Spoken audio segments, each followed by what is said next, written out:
Captain தொலைக்காட்சியில் காலை செய்திகளை வழங்குவதற்காக மோனிஷா. முக்கிய செய்திகள். உலகில் அமைதி நிலவ, மனித நேயம் தழைக்க ஈஸ்டர் திருநாள் இன்ப திருநாளாக மலரட்டும். கிறிஸ்துவ சமுதாயத்தை சார்ந்த அனைத்து மக்களுக்கும் தேமுதிக தலைவர் கேப்டன் விஜயகாந்த் ஈஸ்டர் வாழ்த்து.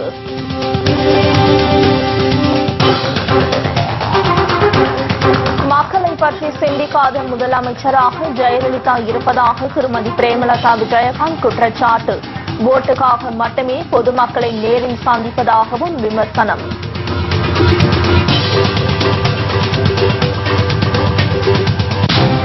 கேப்டன் விஜயகாந்த் வேட்பாளரை அறிவிப்பதற்கு முன்னரே அதிமுக வேட்பாளர் பட்டியலை வெளியிட தயாரா?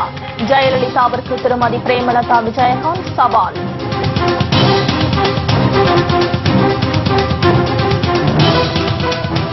தமிழகத்தில் உரிய ஆவணம் இன்றி கொண்டு செல்லப்பட்ட 80 லட்சம் ரூபாய் மதிப்பிலான நகை பணம் பறிமுதல்.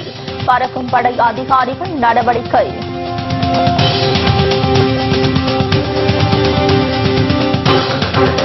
பாகிஸ்தான் விசாரணை குழு இன்று இந்தியா வருகை. பத்தான்கோட் தாக்குதல் குறித்து விசாரணை.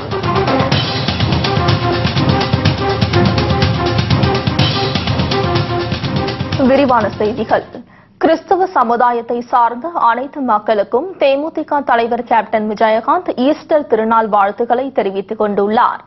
இது தொடர்பாக அவர் விடுத்துள்ள வாழ்த்து செய்தியில், உலகம் முழுவதும் இன்று இயேசு கிறிஸ்து உயிர்ப்பின் திருவிழா கிறிஸ்துவ மக்களால் ஈஸ்டர் பண்டிகையாக கோலாகலமாக கொண்டாடப்படுகிறது என்றும், வாழ்க்கையில் சத்தியம் சில நேரங்களில் தோற்பது போல் தோற்றினாலும் இறுதியில் வென்றே தீரும் என்பதுதான் இப்பெருவிழா மக்களுக்கு உணர்த்தும் செய்தியாகும் என்றும் அவர் குறிப்பிட்டுள்ளார். எனவே தாம் ஒவ்வொருவரும் அவரவர் லட்சியங்கள் நிறைவேற உழைக்கும் போது சில பின்னடைவுகள் ஏற்படலாம் என்று தெரிவித்துள்ள கேப்டன், அதனால் மனம் தளர்ந்து போகாமல் விடாமுயற்சியுடன் போராடினால் வெற்றி நிச்சயம் என்பதே உண்மை என்றும் கூறியுள்ளார்.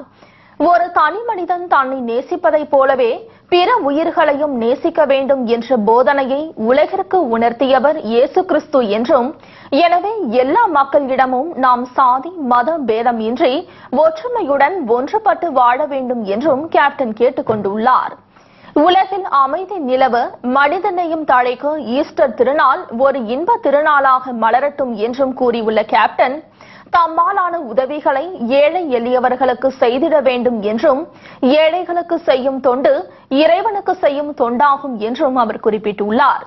இயன்றதை செய்வோம், இல்லாதவர்க்கே என்பது தேமுதிகவின் கொள்கை முழக்கமாகும் என்று தெரிவித்துள்ள கேப்டன், இந்நாளில் கிறிஸ்தவ சமுதாயத்தை சார்ந்த அனைத்து மக்களுக்கும் தேமுதிக சார்பில் தனது இதயமார்ந்த ஈஸ்டர் திருநாள் நல்வாழ்த்துக்களை தெரிவித்துக் கொண்டுள்ளார். தேமுதிக பற்றி விவாதம் நடத்தும் ஊடகங்கள் தமிழகத்தில் அமைச்சர்கள் மாற்றும் ஊழல்கள் குறித்து விவாதம் நடத்த தயாரா என திருமதி பிரேமலதா விஜயகாந்த் கேள்வி எழுப்பியுள்ளார்.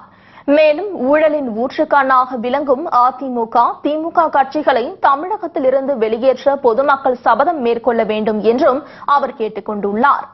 தமிழகத்தை வளர்ச்சி பாதைக்கு அழைத்து செல்லும் வகையில் தயாரிக்கப்பட்டுள்ள தேமுதிக தேர்தல் அறிக்கையை மக்களிடம் எடுத்துக் கூறும் வகையில் தேர்தல் அறிக்கை விளக்க பொதுக்கூட்டம் தூத்துக்குடியில் பிரம்மாண்டமாக நடைபெற்றது. இதில் கலந்து கொண்டு உரையாற்றிய திருமதி பிரேமலதா விஜயகாந்த், 2016 திமுக அதிமுகவுக்கு மாற்றாக தேமுதிக மக்கள் நல கூட்டணி தமிழகத்தில் ஆட்சி மாற்றத்தை ஏற்படுத்தும் என்றார்.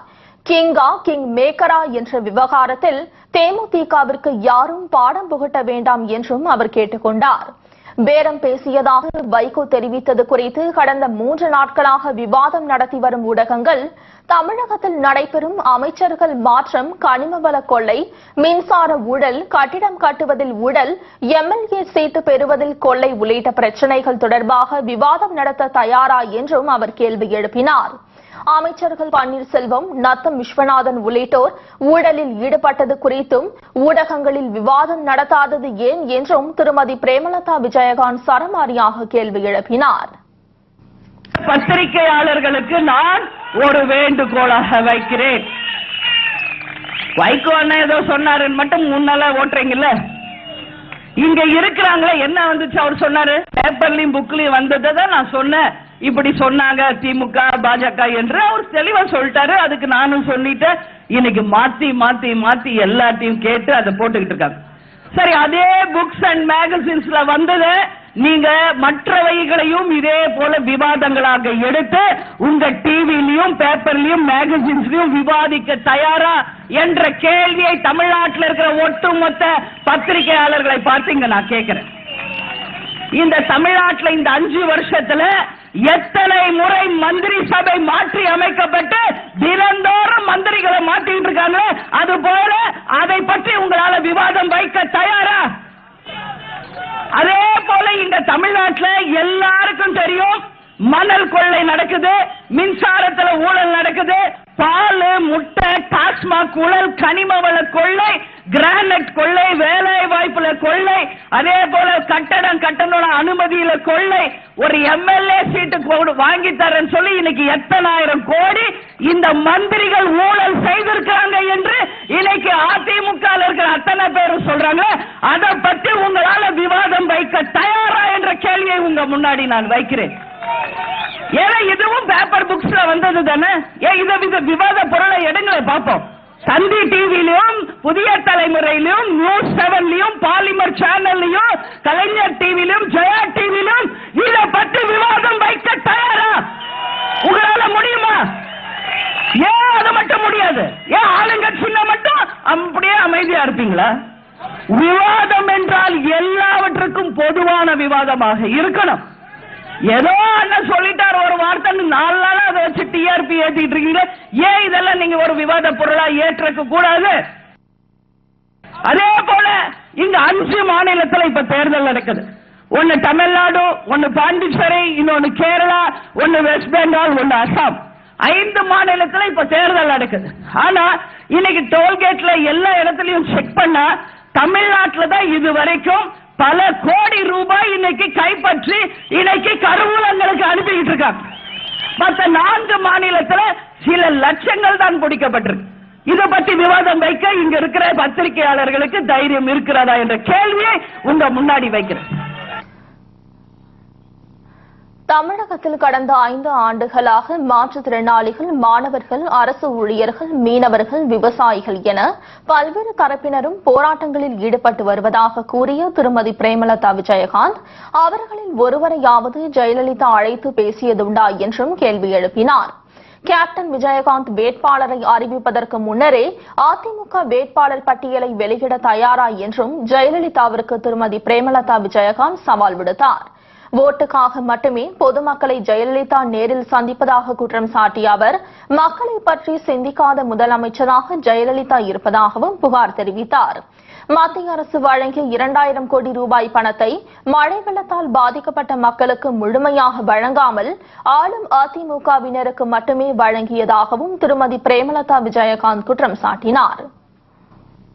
தமிழ்நாட்டில் எத்தனை தொடர் போராட்டங்கள், 1-2 அரசு ஊழியர்கள் ஒரு பக்கம் போராட்டம், மாற்றுத்திறனாளிகள் ஒரு பக்கம் போராட்டம், சத்துணவு தொழிலாளர்கள், செவிலியர்கள், மாணவ மாணவிகள், மீனவர்கள், விவசாயிகள், நெசவாளர்கள், அத்தனை பகுதியிலுமே இன்னைக்கு போராட்டம் தான். ஆனா ஜெயலலிதா அவர்கள் ஒரு முதலமைச்சராக இன்னைக்கு ஒட்டுமொத்த மக்களின் ஓட்டை மட்டும் வாங்கி முதலமைச்சராக ஹெலிகாப்டர்ல சுத்துறீங்களே, யாராவது ஒருத்தர உங்களால நேரடியா கூப்பிட்டு என்ன பிரச்சனை, நான் என்ன செய்யணும் ஒரு முதலமைச்சரா என்று யாராவது ஒருத்தரை ஜெயலலிதா கூப்பிட்டு பேசியிருப்பாங்களா இந்த 5 வருஷத்துல? அதை பத்தி நீங்க யாராவது விவாதம் வச்சீங்களா? ஒரு முதலமைச்சர் என்பவர் யார்? முதல் சேவகர். மக்கள் பார்த்து ஓட்டு போட்டாதான் நீங்க முதலமைச்சர். பார்த்துக்கிட்டே இருங்க, 2016 ஒட்டுமொத்த தமிழ்நாடு மக்களும் தமிழகத்தை விட்டு உங்களை அகற்ற போறாங்க. அப்ப உங்க நிலைமை என்ன என்பது அப்பதான் உங்களுக்கு தெரியும். ஏன் மக்கள் போராட்டம் செஞ்சா அவங்க கஷ்டம் என்னன்னு ஒரு முதலமைச்சர் தான் கேட்கணும். அதற்கு தான் உங்களுக்கு முதல் அமைச்சர்னு பேர் வச்சிருக்கு. யாரையும் பார்க்கறது இல்ல, யாரையும் கூப்பிட்டு பேசுறது இல்ல, எந்த பிரச்சனைகளுக்கும் தீர்வு சொல்றது இல்ல. தூத்துக்குடி மாநகராட்சியின் முன்னாள் மேயரும் அதிமுக எம்பியுமான சசிகலா புஷ்பாவின் அண்மையில் வெளியான வாட்ஸ்அப் ஆடியோ பேச்சு இந்த மாவட்டத்திற்கு மட்டுமல்ல அதிமுக அரசுக்கும் பெரிய அவமானம் என்றும் அவர் புகார் தெரிவித்தார். தூத்துக்குடி மாவட்டத்தில் எந்தவொரு திட்டத்தை நிறைவேற்றாத சசிகலா புஷ்பா அதிமுக அமைச்சர்களும் மாவட்ட ஆட்சியர்களும் முட்டாள் என விமர்சித்து இருந்ததையும் அவர் சுட்டிக்காட்டினார். இன்னைக்கு 2 மேயர் இந்தியா ஃபுல்லா ஃபேமஸ். ஒன்னு திருப்பூர்ல இருக்காங்க ஒரு மேயர், பிஏவுக்கும் எம்ஏவுக்கும் புது விளக்கத்தை கொடுத்த ஒரு மேயர் திருப்பூர்ல இருக்கிறாங்க. அதே போல ஒரு மேயர் சசிகலா புஷ்பா என்று ஒரு மேயர் இந்த தூத்துக்குடியின் ஒட்டுமொத்த அவமானமாக ஒரு மேயர் இருக்காங்க. அந்த வாட்ஸ்அப் மெசேஜ பார்த்து இன்னைக்கு சிரிக்காத ஆளே இல்ல. அதுதான் இந்த ஆட்சியினுடைய அவலம் அப்படிங்கிறது இந்த நேரத்தில் சொல்றேன். இவங்க பேசுறாங்க மத்தவங்களை பத்தி என்னென்னவோ. முதல்ல உங்க எம்பிக்களையும் உங்க எம்எல்ஏக்களையும் உங்க மந்திரிகளையும் உங்க கட்சியில இருக்கிறவங்களையும் முதல்ல அந்த குடிப்பழக்கத்தில இருந்து வெளியே கொண்டு வாருங்கள் ஜெயலலிதா அவர்களே. பிறகு மற்றவங்களுக்கு நீங்க அட்வைஸ் பண்ணுங்க. 3 பேரை ஒரு ஆளை நம்ம சுட்டி காட்டி பேசுறப்ப 3 பேரை நம்மளை நோக்கி இருக்கும், மறந்துடாதீங்க. அறிஞர் அண்ணா ஏன் இப்படி கை வச்சாரு? ஒண்ணு நம்ம பத்தி மத்தவங்களை சொன்னா 3 விரல் நம்மளை பார்த்து சொல்லுதான். அதனால ஒருத்தரை பத்தி குறை சொல்றதுக்கு முன்னாடி 3 விரல்கள் உங்களை குறை சொல்வது என்பதை உணர்ந்து கொள்ளுங்கள். இன்னைக்கு சசிகலா புஷ்பாவுடைய வாட்ஸ்அப் ஒரு மட்டமான ஒரு வாட்ஸ்அப், இன்னைக்கு தலைகுனிவை ஏற்படுத்தக்கூடிய ஒரு வாட்ஸ்அப். இங்க மழை வெள்ளம் நடந்த பொழுது டெல்லியில உட்கார்ந்துகிட்டு இவங்க என்னெல்லாம் பண்ணாங்க என்பது தெளிவாக அந்த வாட்ஸ்அப்ல வந்திருக்கு. நடைபெறவுள்ள சட்டப்பேரவை தேர்தலில் தேமுதிக மக்கள் நல கூட்டணி ஆட்சிக்கு வந்தால் தூத்துக்குடியில் குடிநீர், சாலை, ரயில்வே பணிகள் உள்ளிட்ட மக்களின் பல்வேறு பிரச்சினைகளுக்கு போர்க்கால அடிப்படையில் தீர்வு காணப்படும் என்றும் திருமதி பிரேமலதா விஜயகாந்த் உறுதியளித்தார். அதேபோல் அரசு கல்லூரி மற்றும் சட்டக்கல்லூரி அமைப்பது தொடர்பாக தேமுதிக தேர்தல் அறிக்கையில் இடம்பெற்றுள்ளதாகவும் தெரிவித்த அவர் தொழிற்சாலைகளை மேம்படுத்த நடவடிக்கை எடுக்கப்படும் என்றும் உறுதியளித்தார். தூத்துக்குடியில் தடையில்லா மின்சாரம் வழங்கப்படும் என்றும் பட்டா இல்லாதவர்களுக்கு உடனடியாக பட்டா வழங்கப்படும் என்றும் அவர் தெரிவித்தார். நம்ம ஆட்சி வரும்பொழுது தூத்துக்குடி மாவட்ட மாநகராட்சிக்கு நம்ம என்ன செய்ய போறோம்ன்றத ஷார்ட்டா சொல்றேன், நல்லா புரிஞ்சுக்குங்க. இங்க 1வது ரயில்வே கேட்ல மக்கள் பயன்பாட்டிற்காக சுரங்கப்பாதை திட்டம் வேண்டும் என்று பல நாளா கோரிக்கை வைக்கப்பட்டிருக்கு. இன்றைக்கு வரைக்கும் அது நிறைவேற்றப்படவில்லை. உடனடியாக அது சரி செய்யப்படும். அதே போல 2ஆம் ரயில்வே கேட்ல ரயில்வே மேம்பாலம் வேண்டும் என்ற கோரிக்கை மக்களால் வெகு நாட்களாக வைக்கப்படுகிறது. இதுவரைக்கும் யாரும் செய்யல. அதே போல பிபிடி சிக்னல் மேம்பாலம் வேணும் என்றும் மக்கள் கோரிக்கை வச்சிருக்காங்க. இன்றைக்கு வரைக்கும் அதுவும் உங்களுக்கு சரி செய்யல. அதே போல இங்க குடிப்பு தண்ணீர் நிவர்த்தி செய்ய 4வது பைப்லைன் திட்டத்தை விரைந்து நிறைவேற்றணும் என்று மக்களுடைய நீண்ட கோரிக்கை இன்றைக்கு வரைக்கும் அந்த நிறைவேற்றப்படாமலேயே இருக்கிறது. தூத்துக்குடி மக்களுக்கு இன்னைக்கு சுகாதாரமான குடி தண்ணீர் இல்ல, சரியான நேரத்தில் குடி தண்ணீர் வசதி அவங்களுக்கு வரல. 7 நாட்களுக்கு ஒரு வாட்டி குடி தண்ணீர் வரக்கூடிய ஒரு அவலை ஆட்சி இங்க நடந்துகிட்டு இருக்கு. அதை சரி செய்யணும். அதே போல இங்க பாழடைந்த சாலைகளை உடனடியாக சரி செய்து மழை வெள்ளத்தில் பாதிக்கப்பட்ட எல்லா சாலைகளையும் நிச்சயமாக போர்க்கால அடிப்படையில நிவர்த்தி செஞ்சிருக்கணும். ஆளுங்கட்சி ஒண்ணுமே செய்யல, ஒரு மேயரும் செய்யல, யாரும் செய்யல. ஆனா நம்ம வந்தால் நிச்சயமாக மக்கள் பிரச்சனையை கையில் எடுத்து எல்லா பிரச்சனைகளுக்கும் சரி செய்வோம் என்ற உறுதியை உங்ககிட்ட நான் கொடுக்கிறேன். மழை வெள்ளத்தால் பாதிக்கப்பட்ட தூத்துக்குடி மக்களை தமிழக அமைச்சர்கள் யாரும் சந்திக்காத நிலையில் இயன்றதை செய்வோம், இல்லாதவர்க்கை என்ற கொள்கை முழக்கத்துடன் கேப்டன் விஜயகாந்த் நேரில் சந்தித்து ஆறுதல் தெரிவித்ததாக திருமதி பிரேமலதா விஜயகாந்த் கூறினார். இங்க மழை வெள்ளத்துல பாதிக்கப்பட்ட திருவிக்கா நகர், குறிஞ்சி நகர், ஊரணி, ஒத்தவீடு, தங்கமணி நகர், பொட்டல்காடு பகுதிகளை மழை வெள்ளம் பாதிக்கப்பட்ட பொழுது யாருமே போய் பார்க்கல. மக்களையே சந்திக்க முடியாத ஒரு நிலைமையை அந்த மக்கள் அவ்வளவு கஷ்டப்பட்டாங்க. ஆனா கேப்டன் ஒருவர் தான் நேரடியாக சென்று அந்த மக்களை சந்திச்சு 1000 குடும்பங்கள் 2000 குடும்பம் எல்லாரையும் சந்திச்சு இயன்றதை செய்வோம், இல்லாதவர்க்கே என்ற பணியில நம்மளால முடிஞ்ச உதவியை கேப்டன் அவர்கள் தன்னுடைய கரத்தால செஞ்சு அவர்களுடைய கஷ்டத்துல பங்கேற்றுக்கிட்டார். கேப்டன் செய்யறதா இது சூப்பர் நான் சொல்ல. இயன்றதை செய்வோம், இல்லாதவர்க்கே அப்படிங்கறதா நம்ம பாலிசி. அதனால ஆனா கஷ்டத்துல போய் பங்கேற்றாருல, இன்னைக்கு எந்த கட்சி தலைவர் வந்து மக்களை சந்திச்சாங்க? யார் போய் அவங்க குறைகளை தீர்த்தாங்க அப்படிங்கறத நீங்க எல்லாருமே உணர்வுன்னு சொல்லி இந்த நேரத்துல கேட்டுக்கிறேன். லஞ்சம் ஊழலின் ஊற்றுக்கண்ணாக திகழும் திமுக, அதிமுக கட்சிகளை தமிழகத்தை விட்டு வெளியேற்ற வேண்டும் என்று திருமதி பிரேமலதா விஜயகாந்த் வலியுறுத்தினார்.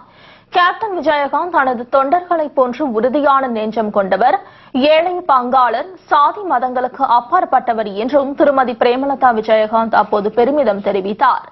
மேலும் தேர்தல் பிரச்சாரத்தின் அடுத்த கட்டமாக அனைத்து தொகுதிகளிலும் கேப்டன் விஜயகாந்துடன் சூறாவளி சுற்றுப்பயணத்தில் ஈடுபட உள்ளதாக அப்போது அவர் கூறினார். அதே மாதிரி இங்க இருக்கிற நாம எல்லாருமே இங்க ஒரு உறுதிமொழியை நம்ம எடுக்கணும். திமுக, அதிமுக என்றாலே லஞ்சம் ஊழல் கட்சி. இன்னைக்கு ஒரே குட்டையில ஊறிய மட்டைகள் என்று காமராஜர் அவர்களே சொல்லியிருக்காங்க. இந்த லஞ்ச ஊழல் ஆட்சியை தமிழ்நாட்டை விட்டு அகற்றணும். கேப்டன் இன்னைக்கு நினைச்சிருந்தா இன்னைக்கு எல்லா கட்சியும் கேப்டனை கூப்பிட்டாங்களே கூட்டணிக்கு வர சொல்லி, ஏன் கேப்டன் போல யாராவது சிந்திச்சீங்களா? கேப்டன் நினைச்சா போயிருக்க முடியாதா? எந்த கட்சியில வேணாலும் போயிருக்கலாம். அத்தனை பேருமே இன்னைக்கு கேப்டனுடைய வரவதான் எதிர்நோக்கி இருந்தாங்க. ஆனால் கேப்டன் எப்படிப்பட்டவர்? தொண்டர்களை போலவே உறுதியானவர், நேர்மையானவர், உண்மைக்காக பாடுபடக்கூடியவர், லஞ்ச ஊழலுக்கு அப்பாற்பட்டவர், சொக்க தங்கம் கேப்டன் என்பதை இந்த கட்சிகளை புறந்தள்ளியது மூலமாக ஏழை பங்காளர் என்றும் இன்றைக்கு ஜாதி, மதம், மொழி, இனம் எல்லாற்றுக்கும் அப்பாற்பட்டு சிறுபான்மையின் உற்ற தோழர், நண்பர் என்பதை இன்னைக்கு தன்னுடைய கூட்டணி மூலம் கேப்டன் நிரூபிச்சிருக்கார். மீண்டும் இரண்டாவது கட்ட பிரச்சாரம் கேப்டனும் நானும் வேட்பாளர்களோடு 234 தொகுதிகளுக்கும் அனைத்து கிராமங்களுக்கும் நேரடியாக வந்து மக்களை சந்திப்போம். தேமுதிக கூட்டணியில் இடம்பெற்றுள்ள மக்கள் நல கூட்டணி தலைவர்கள் வைகோ, திருமாவளவன், ஜி. ராமகிருஷ்ணன், முத்தரசன் ஆகியோருக்கு நன்றியை தெரிவித்துக் கொண்ட அவர் இந்த கூட்டணியை உடைக்க பலர் முயற்சிப்பதாகவும் குற்றம் சாட்டினார். மேலும் இந்த கூட்டணி வரும் சட்டமன்ற தேர்தலில் மகத்தான வெற்றி பெற்று தமிழகத்தில் ஆட்சி அமைக்கும் என்று திருமதி பிரேமலதா விஜயகாந்த் நம்பிக்கை தெரிவித்தார்.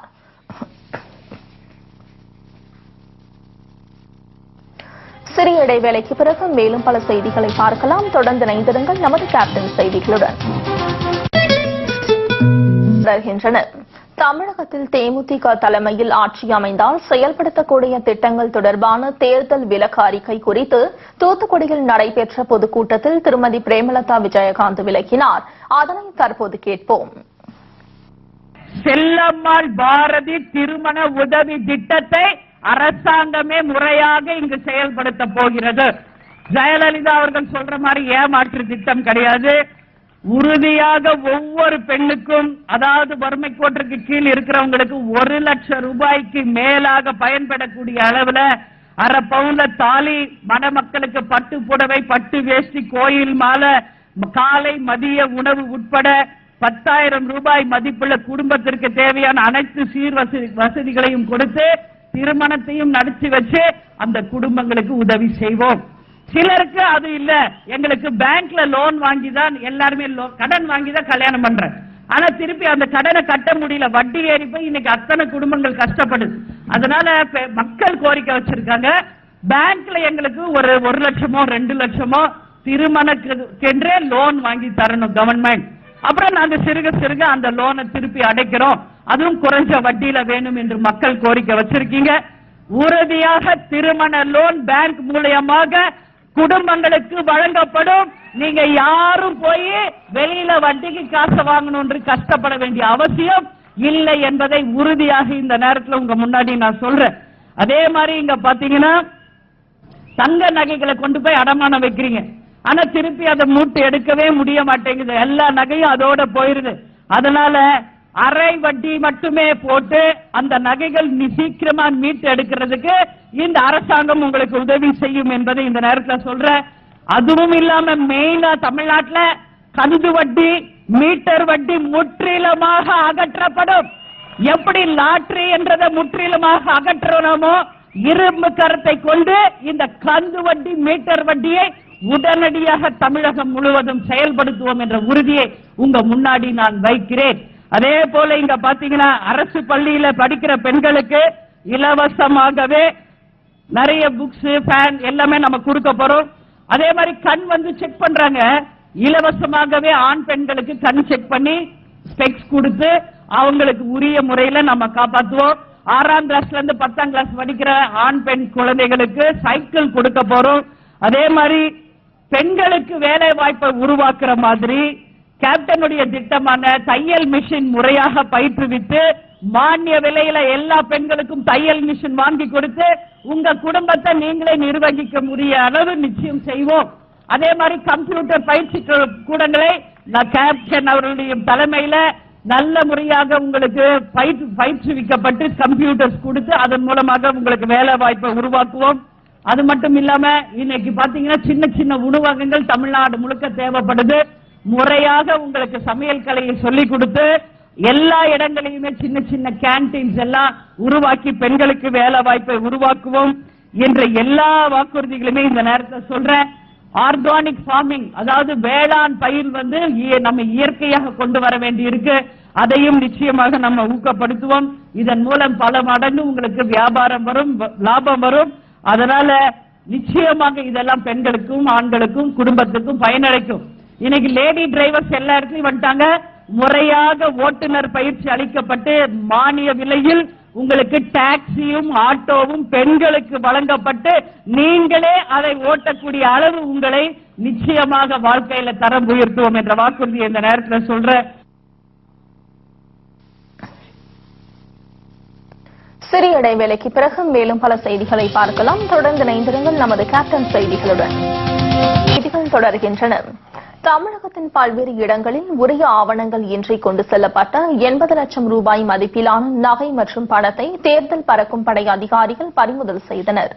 தமிழகத்தில் தேர்தல் தேதி அறிவிக்கப்பட்டதைத் தொடர்ந்து பணப்பட்டுவாடாவை தடுக்க மாநிலம் முழுவதும் தேர்தல் அதிகாரிகள் வாகன தணிக்கையில் ஈடுபட்டு வருகின்றனர். இதன் ஒரு பகுதியாக கோவை ரயில் நிலையத்தில் கேரளாவை சேர்ந்த சுரேஷ் என்பவரிடம் போலீசார் நடத்திய சோதனையில் 50 லட்சம் ரூபாய் மதிப்பிலான தங்க கட்டிகள் இருப்பது தெரியவந்தது. இதையடுத்து அதற்கு உரிய ஆவணம் இல்லாததால் தங்க கட்டிகளை அதிகாரிகள் பறிமுதல் செய்தனர். ஒரு பயணியோட பேக் சந்தேகத்துக்கிடமான முறையில இருந்து செக் பண்ணும்போது அந்த பேக்ல தங்க கட்டி இருக்குன்னு சொன்னார். அவரை நேரம் நிலையத்துக்கு அழைச்சி இந்த நிலைய மேலாளர் சின்ராஜ் முறையில தணிக்கை செய்யும் பொழுது அவர் அந்த தங்கக்கட்டி எடுத்து ஆஜர்படுத்தினார். நிறுத்து பார்க்கிறப்போ 1753 கிராம் தங்க நகை அந்த கட்டி இருந்தது. எலெக்ஷன் ரிட்டர்னிங் ஆபீசர்கிட்ட நாங்க ஒப்படைக்கிறோம். இனிமேல் அவங்க தான் அந்த முழுமையான பில் இருக்கா, முறைப்படியான பில்கள் தான் வச்சிருக்காங்களே இல்லைன்னு சொல்லி நீங்க அவங்க தான் செக் பண்ணிக்கலாம்.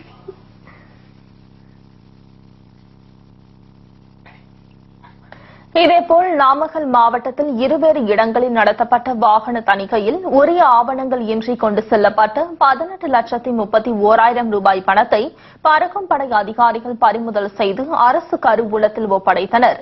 புதுக்கோட்டையில் இருசக்கர வாகனத்தில் கொண்டு செல்லப்பட்ட 1,75,000 ரூபாய் பணத்தை அதிகாரிகள் கைப்பற்றினர். இதேபோல் மயிலாடுதுறை அருகே மங்கை நல்லூரில் உரிய ஆவணம் இன்றி மினி லாரியில் கொண்டு செல்லப்பட்ட 31 சிலிண்டர்கள் 31 அடுப்புகள் ஆகியவற்றை பறக்கும் படை அதிகாரிகள் பறிமுதல் செய்து விசாரணை நடத்தி வருகின்றனர். பத்தான்கோட் விமானப்படை தளம் மீதான தீவிரவாத தாக்குதல் குறித்து விசாரணை நடத்த பாகிஸ்தான் விசாரணை குழு இன்று இந்தியா வருகிறது. குஜராத் மாநிலம் பத்தான்கோட் விமானப்படை தளத்தின் மீது பாகிஸ்தான் தீவிரவாதிகள் கடந்த ஜனவரி மாதம் நடத்திய தாக்குதலில் 7 பாதுகாப்பு படை வீரர்கள் உயிரிழந்தனர். தீவிரவாதிகள் 6 பேர் சுட்டுக் கொல்லப்பட்டனர். இது தொடர்பான ஆதாரங்களை பாகிஸ்தானிடம் இந்தியா வழங்கியது. இந்நிலையில் தாக்குதல் குறித்து விசாரணை நடத்துவதற்காக அமைக்கப்பட்ட பாகிஸ்தான் குழுவை சேர்ந்த 5 பேர் இன்று இந்தியா வருகின்றனர். அவர்கள் தேசிய புலனாய்வு அமைப்பின் தலைமையகத்தில் அதிகாரிகளுடன் நாளை ஆலோசனை நடத்துகின்றனர். இதனையடுத்து பத்தான்கோட்டுக்கு சிறப்பு விமானம் மூலம் அவர்கள் அழைத்து செல்லப்படுகின்றனர். அங்கு பத்தான்கோட் தாக்குதல் நிகழ்வு தொடர்பான வழக்கில் சாட்சிகளாக சேர்க்கப்பட்டுள்ளவர்களிடம் பாகிஸ்தான் விசாரணை குழு வாக்குமூலத்தை பதிவு செய்ய அனுமதி அளிக்கப்பட்டுள்ளது. அதே சமயம் PSF தேசிய பாதுகாப்பு படை வீரர்களின் வாக்குமூலத்தை பதிவு செய்ய அனுமதி அளிக்கப்படவில்லை. அதேபோல் பாகிஸ்தான் விசாரணை குழு இந்தியாவுக்கு வருவது போல அந்நாட்டுக்கு இந்திய விசாரணை குழு செல்வதற்கு அனுமதிக்க வேண்டும் என்று பாகிஸ்தானை மத்திய அரசு வலியுறுத்தியுள்ளது.